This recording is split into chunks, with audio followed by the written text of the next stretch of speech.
Mark my word. Kung yan talaga ang gusto ninyong bayan, kung yan ang gusto ninyo, sige, gawin ninyo. Pero sinasabi ko sa inyo, malaki ang posibilidad na magkaroon tayo ng martial law ulit. Sige, kung yan ang gusto ninyo, then iboto ninyo. At pagdating sa at the end of the day, kayo rin, ang sarili ninyo ang sisihin ninyo.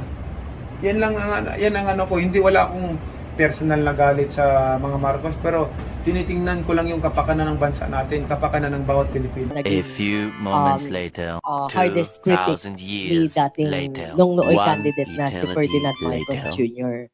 Gaano kahirap sa inyo para mag-consider na una, lumipat sa kanyang partido at ngayon ay tumakbo sa ilalim ng party niya?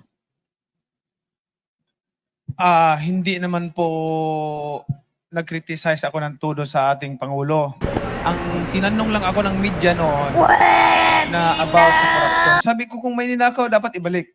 Kung may ninakaw, ang konstitusyon natin, ang gobyerno natin kailangan ng due process. And then, sa aking pagkakaalaman, bayan, siguro sa habang panahon, ito, imulat natin ang mga mata natin dahil may matatalino naman tayo. Imulat natin. Lagi nating sinisisi ang pamilya Marcos pagdating sa korupsyon. Hindi ba natin nakikita na sa panahon ng Marcos, ang bansa natin number 1 sa ekonomiya? May kurap pang bansa na number 1 sa ekonomiya. Sige. In reality lang ha, in reality lang. Stop it. Ngayon, Get some help. hindi kurap ang bansa natin, sad-sad tayo. What the fuck?